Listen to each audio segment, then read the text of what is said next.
আমরা একটা নোটিশ পেয়েছি যে বাংলাদেশ বার কাউন্সিলের নির্বাচন স্থগিত করা হয়েছে। সেই স্থগিতকরণের কারণ হিসেবে বলা হয়েছে যে দেশে তীব্র জ্বালানি সংকট, এই কারণে বার কাউন্সিলের নির্বাচন স্থগিত করা হলো। জ্বালানি সংকটের কারণে সারা দেশের আইনজীবীদের নিয়ন্ত্রক সংস্থা বাংলাদেশ বার কাউন্সিলের 2026 সালের সদস্য নির্বাচন স্থগিত করা হয়েছে। উদ্ভূত পরিস্থিতিতে 19 মে ভোট গ্রহণের নির্ধারিত সূচি বাতিল করা হয়েছে।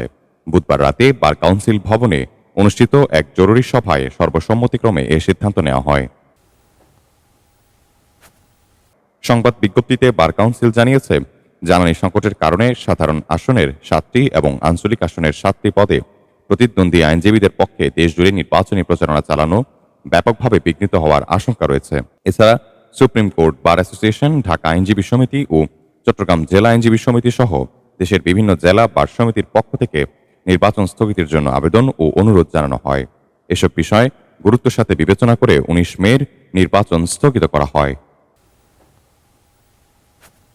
তাইফুল ইসলাম, ডেস্ক রিপোর্ট, জনতার খবর।